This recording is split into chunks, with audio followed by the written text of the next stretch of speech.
Well, another Wednesday Night War just happened this past Wednesday. Everything's have been becoming interesting for both shows. There've been a change of plans on AEW's part, but all of that will be discussed and talked about on Deleted WrestleZone.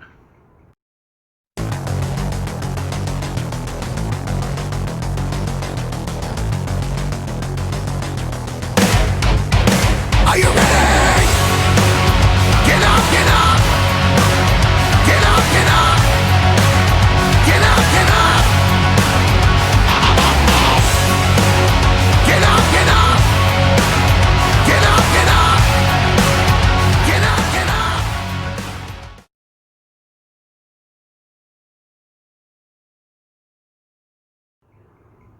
Welcome everybody to Deleted WrestleZone, all things pro wrestling from AEW, NXT, New Japan Pro Wrestling, Impact Wrestling, the National Wrestling Alliance, many promotions, wrestlers, matches, and championships. I am your host, J-Rod here. Before I begin reviewing the Wednesday Night War, what happened this week, as you all know, if you guys did watch this Wednesday Night War, there were changes that took place with Dynamite. It resulted with Lance Archer, who was scheduled to be in a six-man tag team match, teaming with Brian Cage and Ricky Starks to face off Jon Moxley, Will Hobbs, and of course Darby Allin. Now those plans changes because it was revealed that he contracted the COVID-19. He had it, so there were some certain changes. But as a result of that, it turns out that he wasn't the only one who also came across the virus. So did Ben Carter, who just recently made 2 appearances on AEW, one on Dark, one on Late Night Dynamite. Then, of course, there was another that was mentioned. He hasn't been made any appearances on AEW, or hasn't been any appearances on NXT. His name is Alex Zane. I have mentioned him. He's been with GCW before. All 3 of these men were contracted with the virus. Apparently, they were supposed to be making appearances with Warrior Wrestling. Apparently, it's not going to happen, but apparently Warrior Wrestling did make a statement that they're going to push forward, make some adjustments to their shows, and that's what it is. But we hope for these guys to have a nice, speedy recovery so we can see them again, perform, do whatever we see them to do. Now, as you all know, right now we're back to doing the whole thing on the Wednesday Night War, reviewing everything that happened. Let's talk about who actually won both the ratings and the viewership. And today's winner is AEW. So they got the views of 839,000 views. Compared from last week was 886,000. So that was last week. So they basically had a dip in their viewership. But however, they even got a similar dip with the ratings on the 18 to 49 demographic. Last week it was 0.34. This week is 0.32. Sorry about that. Not bad. It's not a bad thing in what people would say, but it's still a good thing to hear because they're still at the top no matter what. However, NXT received this week, it was a lot more better. They received a little bit more viewerships. This week they received 696,000 views. Compared from last week, they had 339,000. Now, apparently, their ratings hasn't changed whatsoever. The ratings are now, the ratings on the 18 to 49 demographic is 0.18. So basically, it's still the same results. What happened? I know some of you WWE fans are saying that it's a load of crap. You know, WWE NXT should be at the top. That may be so, but it did prove a lot of things that we discussed about in a previous episode. We do want to see these 2 promotions succeed. However, these promotions are face-to-face in the same day. So you ask yourself, can AEW move? No, because TNT made that perfectly clear. They prefer to have them on Wednesday. Now, there were reports coming in saying that USA Network are considering moving NXT to Tuesday. But however, there is one problem that needs to be addressed, is Vince McMahon. He's not going to tolerate the existence of AEW. That's the reason it's still the same what we know. But it's up to Vince. If he doesn't see that he keeps saying that NXT is becoming a failure, that they're not able to beat AEW. Like, it may be a failure to you, but there's still fans who love both shows. That doesn't change a bit. I watch both shows. I DVR one and watch the other one right now. That's how it works, you know? He doesn't see that, but he doesn't see it. But however, AEW won this week's on both the viewership and the ratings. So let's move on to start to finish from both shows. Let's start with the winners of this week, AEW Dynamite.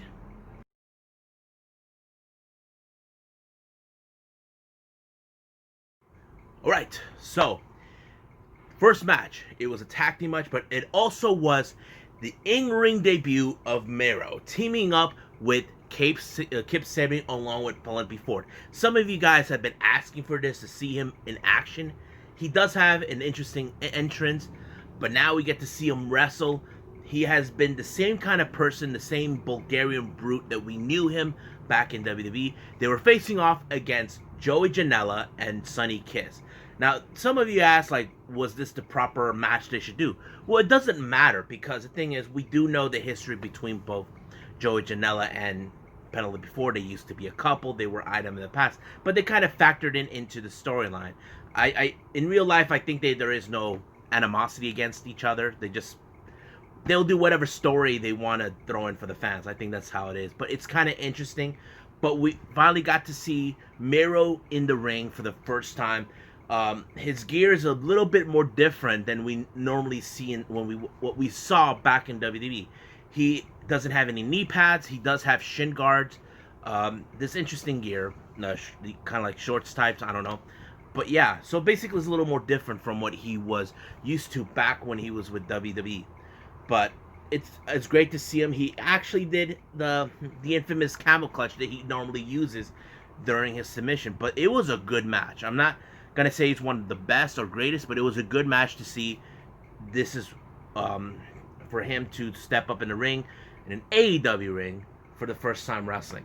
So both Kip and Miro picked up the victory on this one.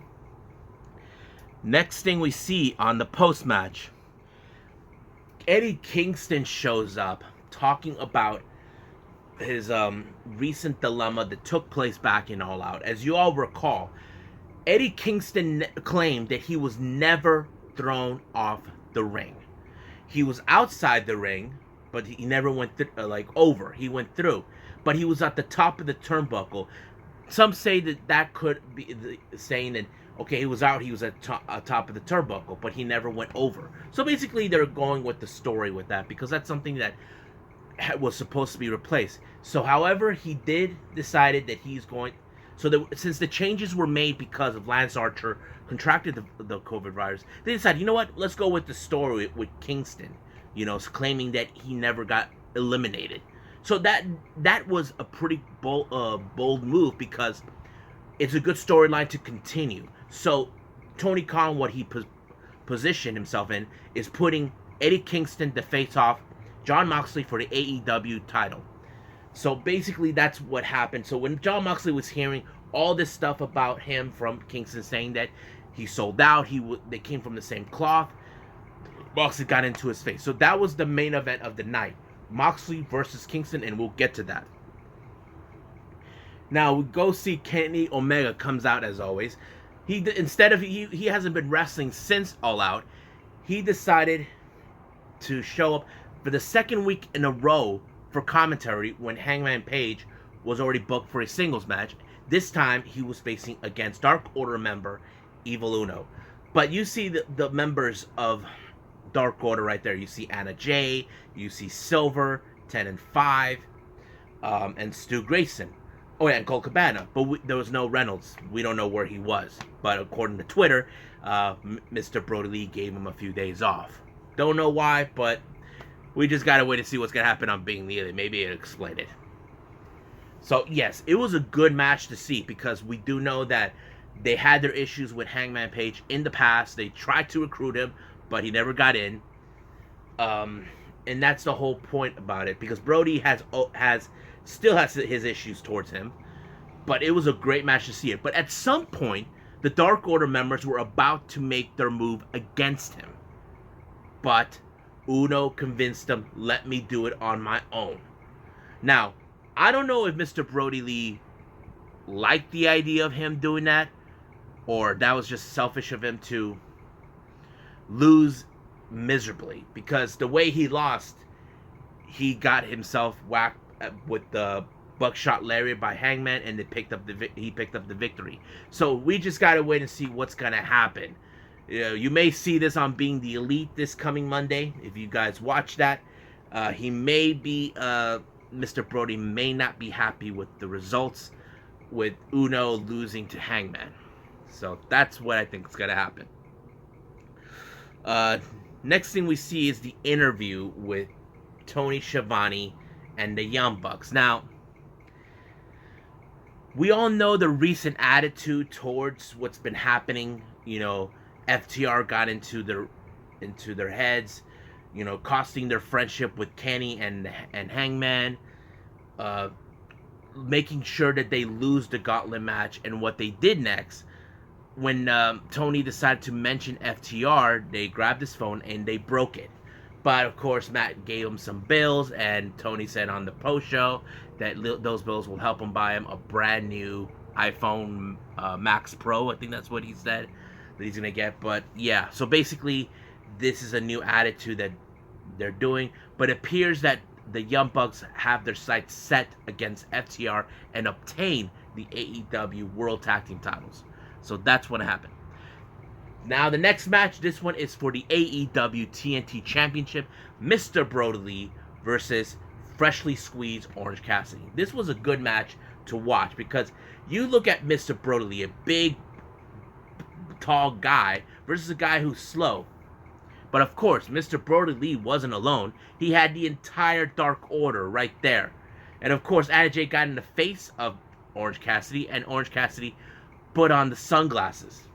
You see, Mr. Brody, forget, Orange Cassidy doesn't care. If you must know why they're getting on his face, he has rejected many times over to join the Dark Order. If you guys follow Being the Elite, sometimes they'll throw in the little stories that relates to it, because that's something we've seen with Being the Elite over the years, even when they're wrestling in Ring of Honor or New Japan.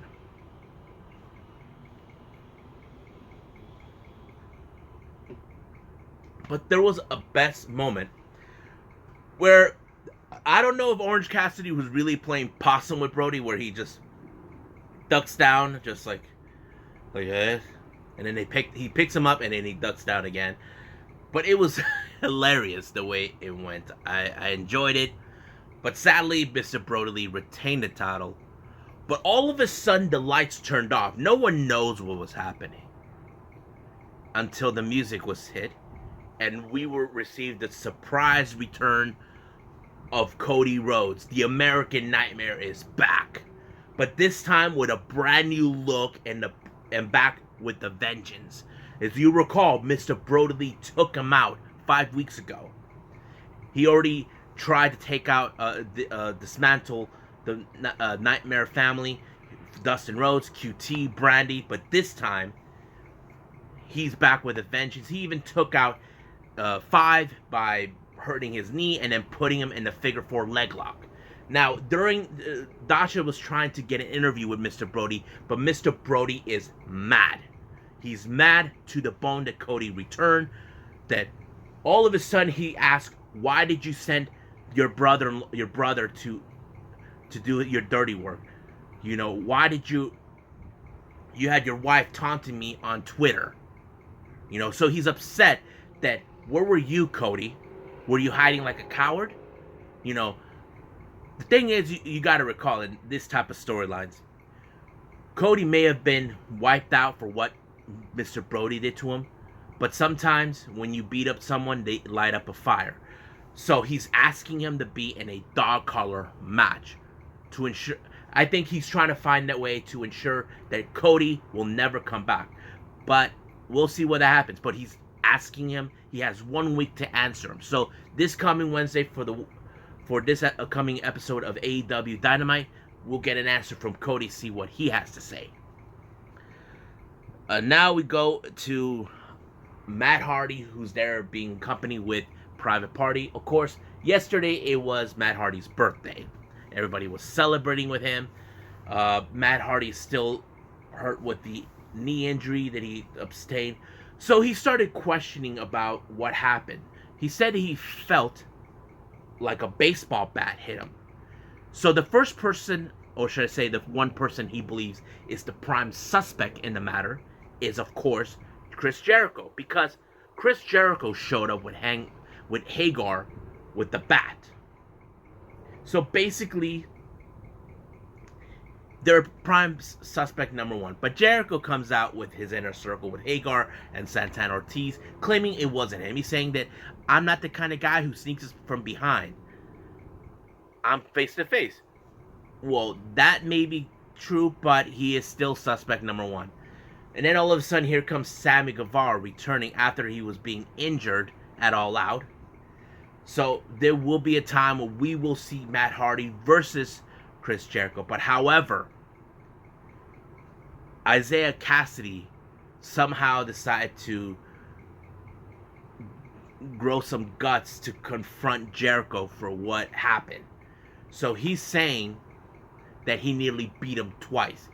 And then he said that if he beat him, he was going to make him his last champion bitch. And Jericho did not like that. So basically, he's issuing a challenge to him next week. So that's going to be an interesting watch, you know. So we're going to see what's going to happen next week for that particular match. Now, we do get an interview with FTR and Tully.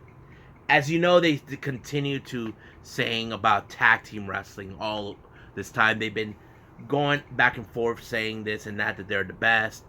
As you know, it turns out the best friends are still the one team that should be facing FTR, but they were still banged up. So FTR decided, we're gonna give you guys time to heal, to leave. And of course, best friends didn't like that. They say it doesn't matter. He calling them weenies, and of course, because of the late passing of Road Warrior Animal, he's saying, JR said this, the Road Warriors would never back down from a fight.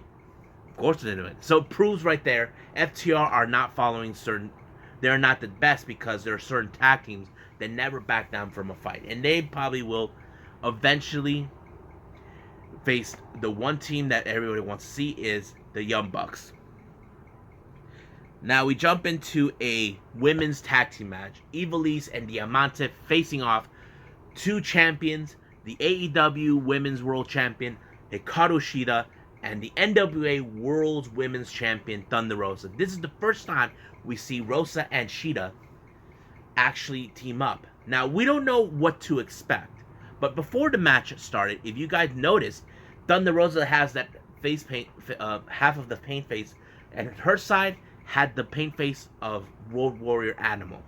And that's the best way to pay tribute to a guy like him, because I talked about him in the last episode. But yeah, I was so happy that she actually did that. He and Hawk were my favorite tag team. I grew up watching those guys, but I'm glad that she did that. But the match was great because it did show something about Ishida and Rosa. They're both two of the toughest women ever. And of course, you cannot forget Diamante and Ivelisse. They are the winners of the Women's Tag Team Cup tournament. Excuse me. But it was a great, hard-hitting match. And of course, Shida and Thunder Rosa found new respect for each other no matter what, even though Rosa lost to her. But it proves she is a tough individual to be in the same level as Shida. And they picked up the victory. Well, should I say Thunder Rosa picked up the victory. And just like that. So it was a good match. I loved it. They should do more matches like this. Then we go to an interview with Jericho. He's saying, all that Isaiah Cassidy may have some balls to say all those things about him, but he said that next week will not be his moment. It's where he's going to beat him up and all that. And then he confronts MJF saying what a great person he is. The same thing MJF said to Jericho. And then he asked him, why do you call him a loser? He's like, no, I wasn't calling you a loser. I was calling the driver. You saw what he did. Our cars our limos nearly collided. So then basically, we're looking for some ways not to hurt each other or lie. I don't know. But it was a good segment between those two. Now let's jump into the main event for the AEW World Championship. Is Eddie Kingston facing off against Jon Moxley. So this was a very hard, punchy match between those two because we've seen those two fight and they're actual fighters the way they are, and it was great to see what they were doing. So this was a good match to watch. But however, the match ended with Moxley winning the match, but it didn't end that way. The Lucha Brothers show up and attack Moxley from behind. And then we see Will Hobbs trying to help, but all of a sudden here comes, they were still not full force, the number games, but all of a sudden here comes Darby Allin. And he helped, but all of a sudden he was attacked from behind by Ricky Starks alongside with Taz. So we don't know if there's going to be a new alliance on this one. So we just got to wait and see because, like I said, certain things happened that changed the plans because of what happened to Lance Archer. We don't know exactly, but Tony Khan, I have to say, I give him credit that he decided to go with a story that kind of fits to it, where Eddie Kingston did not, got eliminated. That's pretty interesting to do that. Many people who actually heard about this said that Tony Khan is a genius. So you ask yourselves, if he's a genius, then why is that? Well, Tony Khan, he's good with analytics or something like that. So ask yourselves the same question about Vince. Is he good with that too? You may never know. So that's it right now with AEW Dynamite. Let's move on with NXT.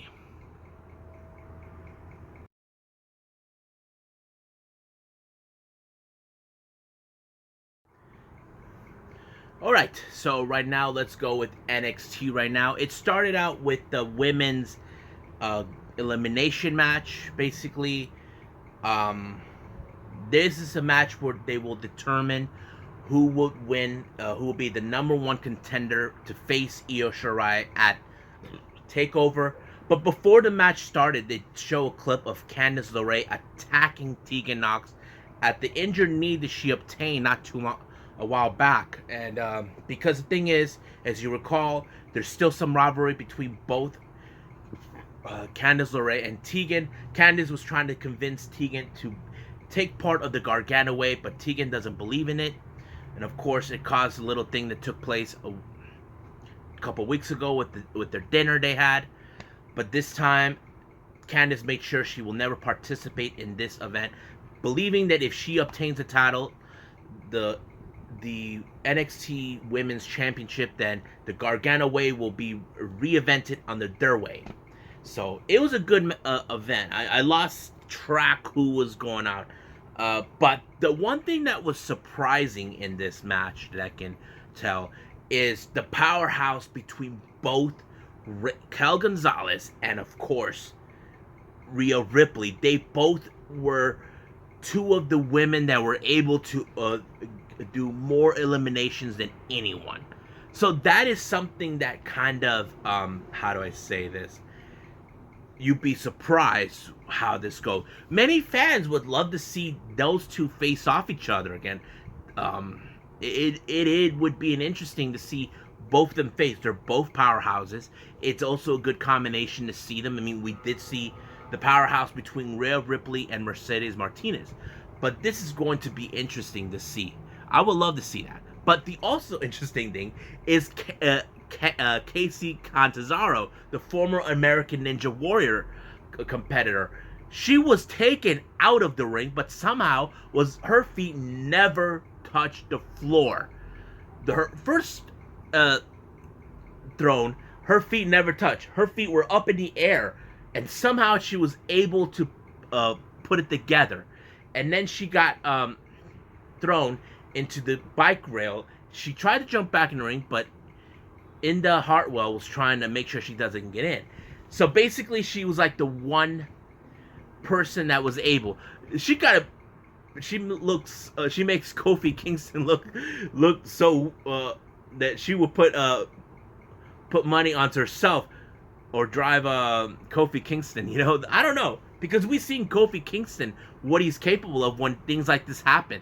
But we did witness Casey Catanzaro once before, where she actually never got eliminated, but she got involved in it.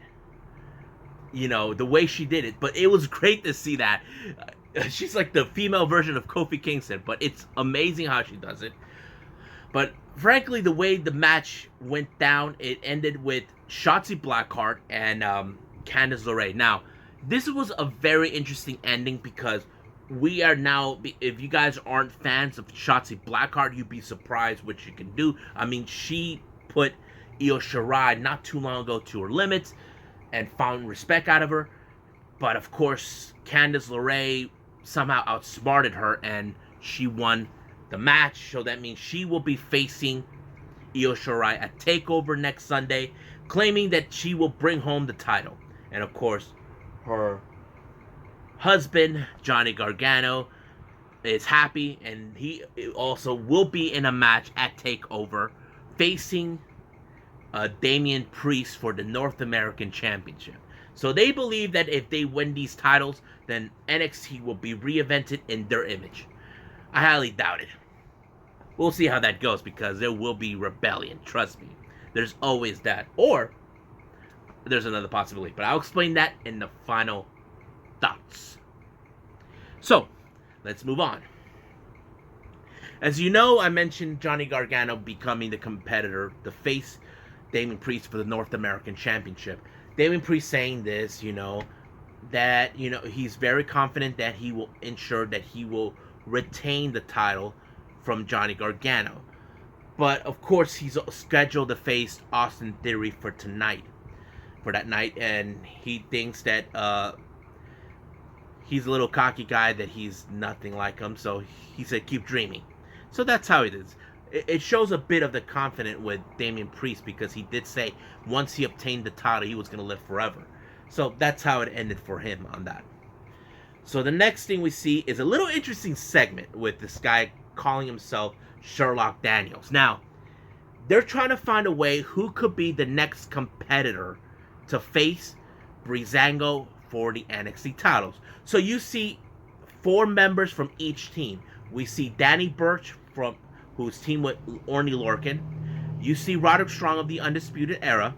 You see Eichner from Imperium. And of course you see Raul Mendoza from Legado. So Sherlock Daniel came up with the solution.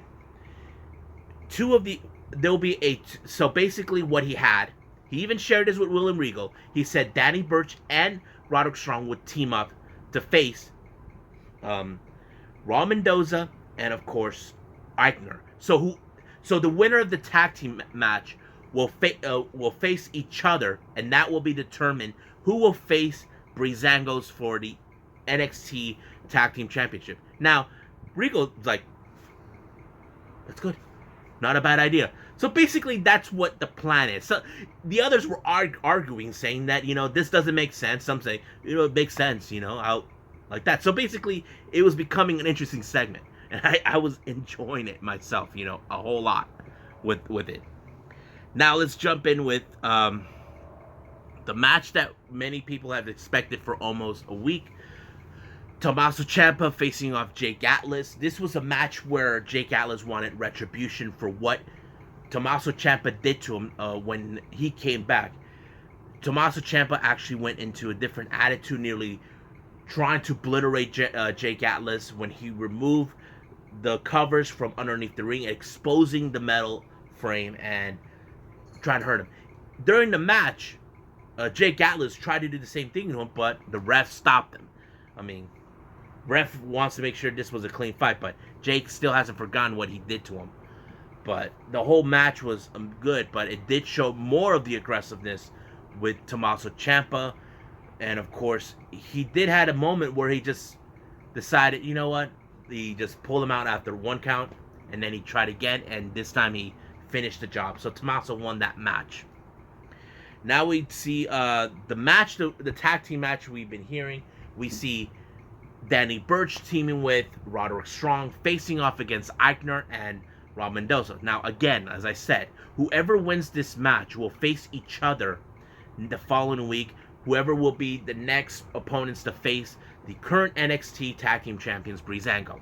But this match did show a bit of the team effort between Roderick Strong and Danny Burch. Now, keep in mind, The Undisputed Era has been down on their luck, but they still remain strong as possible. They do have an opportunity to regain the tag team titles. Danny Burch and Orly Lorcan, two of the biggest brawlers within NXT, and of course they have been one of the fan favorites in the tag team division to win it. These guys are looking for a chance to win some gold in their bouts. So basically, that team knew what it's at stake. But however, Raul Mendoza and Eichner, I don't know exactly what Eichner's role going to be in this, because we do know that he and Bartel are targeting the NXT UK Tag Team Champions Gallows. I'm not sure about Mendoza, if that's the direction they're going to go, but I have to say it is interesting how this is going to be with this storyline. But it was great to see the team efforts between both Danny Burch and Roderick Strong, but they were able to pick up the victory. Danny Burch let Roderick Strong pick up the victory, but as soon as the match was over, he tried to extend his hand, but Roderick Strong's like, screw you, So basically, it's like, okay, we'll see each other next time. So basically, it was more like, how do I say? They know they got the job done, so they got another opportunity to face off each other. This one will be determined who will face Breezango for the titles. Now, next thing we see is Austin Theory versus Damian Priest. As you know, Austin Theory claims that he is a well-gifted kid, that he deserves everything. He thinks that he should be in the Hall of Fame right now. Like, he wants everything handed over him to a platter. Even Johnny Gargano said he sees himself in him. He sees a lot of himself in Austin Theory. But this match was so hard in hitting for Damian Priest, because he was pulling all the stops as possible. But Damian Priest wasn't going to let that happen. So he did a lot of effort. He put him away as possible and pick up the victory. And of course, when he won, he was attacked by Johnny Gargano. And he has his eyes set on the North American Championship. So that's how it ended with the match. So basically, he fired the first shot. Let's see. Then we have Swerve, who we all know he has his issues towards Santos Escobar. As you know, Swerve has 2 pinfalls against him. 1 during the Cruiserweight tournament, and 2 during that 6-man no DQ match that took place a couple weeks ago. But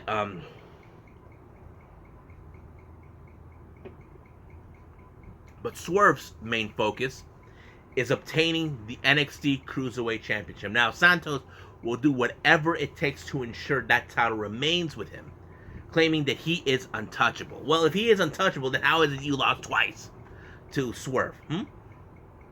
Think about it. Food for thought. Now, we see this Rich Holland, this brand new wrestler, all the way from NXT UK, facing off, what's his name? Antonio DeLuca. I'll just tell you anyway who won is Rich Holland. The dude is huge, he's like that. Let's call it a squash match, as always. So this was a squash match. So we all knew Rich Holland was going to win this one. So it's not big of important on this one.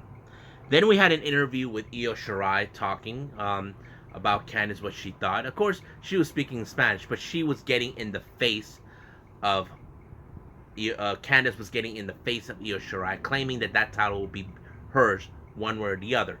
But however, when Johnny got in the face of Io, here comes Damian Priest, and he sucker punched him, bleeding out of the nose. He hasn't forgotten what happened when he super kicked him in the middle of the ring. So I don't know what's gonna happen, but what I do predict, I'm not sure if this is gonna happen. Just stay with me. I do believe that maybe this coming NXT episode, we may see a mixed tag team match between the Garganos facing off against both champions, Io Shirai and Damian Priest. So that's one of my predictions that I do see will happen. So I'm not saying it's 100% sure, but I do see a scenario like that, because sometimes they need to do something on the eve before we jump into NXT TakeOver, because right now this coming Wednesday will be the last Wednesday before we go to NXT TakeOver. So I'm keeping that as a prediction that may happen this Wednesday. Hope you guys feel the same way too. Now, let's go to the main event, which was the Gauntlet Eliminator. Now, 6 wrestlers. First, it started out with Kushida facing off against Kyle O'Reilly. This is for the #1 contendership, who would face Finn Balor for the NXT Championship. Now, the way the rules goes is like this. Every 4 minutes, a new competitor will show up. But this started out with Kushida and Kyle O'Reilly. It was so interesting to see this because they're both, I don't know if those two have ever faced, sorry, there's a new noise coming and it's bothering me. So anyway, what happened is, this was a great match how it started, but the third participant to jump in was none other than Bronson Reed. This match was so amazing to see with Bronson Reed. But however, the match had a little interesting turn for Kushida. While the ref's back was turned, unaware to him, here comes Velveteen Dream to ensure. Now, Bronson Reed is unaware, but he took advantage of him to take out Kushida. The ref did not see it. I don't think Bronson Reed, but it appears that we may see a rivalry between Velveteen Dream and Kushida. Now, you ask yourselves, why would Velveteen Dream attack him? A couple weeks ago, during the Triple Threat series, Kushida had Velveteen Dream in the hoverboard lock, but all of a sudden, he got taken out by Cameron Grimes. Velveteen Dream blames him that he did not make it, and then a couple weeks later, Kushida returned the favor. So basically, we're going to see a back and forth rivalry between these two. So we just got to wait and see what's going to happen. So, and then we have the next person, Timothy Thatcher, to make the appearance. Sorry.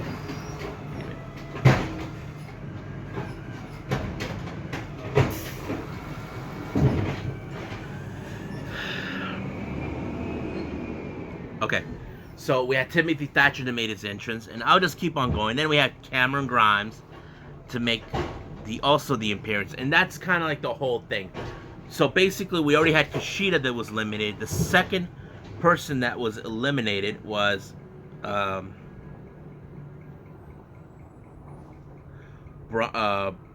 Reed. No. Yeah, Bronson Reed was eliminated, and then later we had Timothy Thatcher. But the way this match ended was amazing. Cameron Grimes, who believes that if he won this match and goes face Finn Balor, that he will go straight to the moon. But there was a moment for Kyle O'Reilly where he was taken out with that finisher move, the caveman. At the last second, he put his foot on the ring ropes, and Cameron Grimes thought that he won, but the referee informed him he did not win the match. His foot made the rope. Cameron Grimes was flabbergasted without realizing that he was so close, but he knew he had to finish it. But this match showed another thing about Kyle O'Reilly. He has been world champion before, but not with WWE. He's from other promotions. But this match was amazing to see Kyle O'Reilly. Okay, we know him as a tag team specialist, but it did prove that he can actually compete as a singles competitor. But the match ended beautifully with Kyle O'Reilly winning. And then post-match, we see the rest of the Undisputed Era come out to congratulate him. You see Roderick Strong and Adam Cole. Now, I don't think there's going to be a rivalry between Cole and Kyle O'Reilly. If O'Reilly beats Finn Balor, then he brings the NXT Championship back to the Undisputed. That's the way he would see it. But as soon as that celebration was going, we see the Prince himself, Finn Balor. So we know it's set for NXT TakeOver, Finn Balor versus Kyle O'Reilly, and I can't wait to see it. Now let's jump into the final thoughts, so I can give you guys my thoughts. What about it? Which show was better?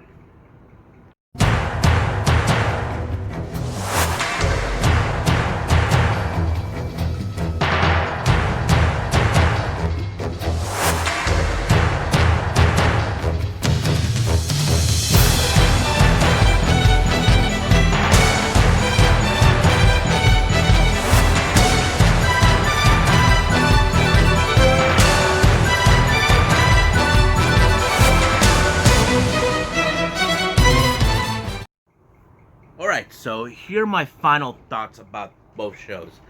Both shows good, but you probably asked me right about now which show was better. Well, right now I'm a bit biased at this point, because the way I see it is this. Let's explain a little bit more of each of the matches that we saw. We saw the in-ring debut of Miro in the ring. I mean, we have seen him make appearances at AEW, but his in-ring debut was the one thing that was important. I mean, he seems like he still has the same old techniques that he normally used when he was in WWE, but it was all right to see him. I'm not gonna lie about that. I mean, but I know there's a lot of questions that were answered throughout ever since Miro made his debut. We see Kip Sabian as a heel, but we see him smiling. So, what is that supposed to mean in a way? I'm not sure. We just gotta wait and see what's gonna happen. We don't know if he's a heel or a babyface, or he's just a guy who's just the best what he does. That's one thing we can discuss about. And then we had that match. Which one? Let me go back in my notes real quick.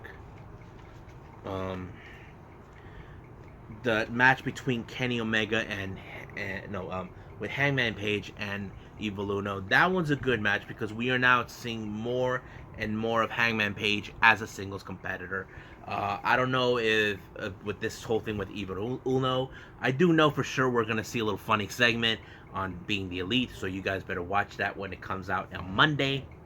So I'm excited to see how that's gonna be.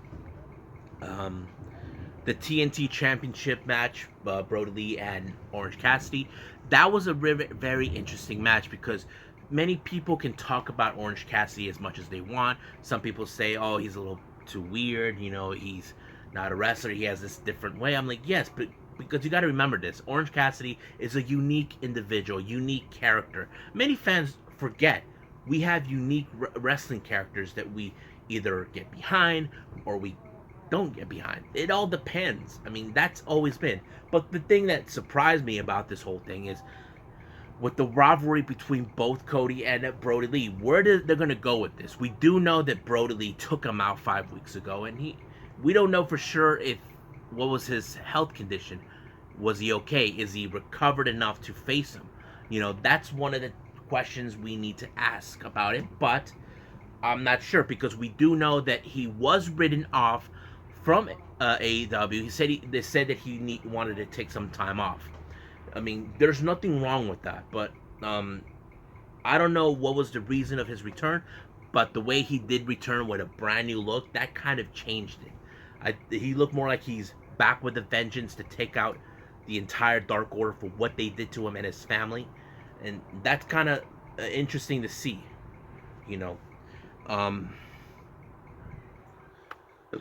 Excuse me. The thing with Matt Hardy facing Jericho down the line, and of course the issue challenge by Isaiah Cassidy versus Jericho. That's going to be an interesting to watch. So there's been a lot of interesting things that took place. For NXT, I have to say the first match, the elimination, over the top elimination, was kind of interesting because we weren't sure who was going to win it. But like I said before, watching Rhea Ripley and Raquel Gonzalez be two of the dominant women who were able to do more eliminations was great. But also seeing Casey doing her little ninja warrior thing that we love to see in her all the time because we recognize it from that. That's one of the things we enjoyed watching her to do, and I'm like very happy with that. So, but the whole thing with Candice LeRae becoming champion, it would make sense because Candice LeRae, in her story wise, it shows she is determined to prove that once she obtained the title, she will make sure that the Gargano way is a fruition to ensure the NXT will be reinvented in the image that they feel is the right one. Because they always believe that they're the good guys in the story, but in reality, they're the bad guys. So that's how it is. They think they did nothing wrong. They need to make things right for NXT because it's a toxic environment. So that's how I would see it with those two. Now, the match between Tommaso Ciampa and Jay Gatlas is a bit more aggressive, but I don't know if this is finally the end between those two or they're going to continue because we've seen multiple times with WWE with the continuation of the rivalries, like you win one, you lose one, then the other person lost, that type of thing. It's always been one of those things that we discuss about, from many other wrestling news I follow, they say the same thing. And the thing with Damian Priest and the Austin Theory, it did show more where we're seeing more of Damian Priest's character being developed, because it does show he is going to be a huge star. I do believe in that, even though I'm worried that what if he doesn't become successful if he does go to the main roster. That's always been one of those things that we talk about, for NXT wrestlers that go to the main roster. That's one of the things we talk about a lot. Now, the gauntlet match was amazing. Now, I have to say, seeing Kyle O'Reilly compete as a singles competitor on this one, I haven't seen him as a singles competitor since before he even signed up with WWE. But I'm interested to see where they're going to go with this. I hope we get to see more of him as a singles competitor. I don't know, but I love to see that, because we get to see Kyle O'Reilly as a different individual that we normally see. Because if you guys are a wrestling fan, you've seen wrestlers that served as either a tag team or a singles competitor. But sometimes when they form a faction, it works perfectly. Sometimes we got one guy who can go for the main title, then you got two guys that are good for tag team, and then you got another guy that can go for the mid card. Or if you have a female in your faction, you get her to do the women's title. That's one of those things that I've always seen about stable factions. But with Kyle O'Reilly, I'm very interesting to see. I feel like I'm being sold on that. So that's how I feel, all of that. So I think that's about it for this episode. Just to let you guys know, I'm still continuing to watch the G1 Climax 30 shows. Right now I'm finishing up with the third and fourth day with the A block and B block. I will do the next episode will be based on that. I hope you guys have been following on my podcast, because I made some good, interesting things right there. If you guys haven't, then we'll see what that happens. So, I must bid all of you adieu. So, goodbye. Mwah. And have a nice day. Bang!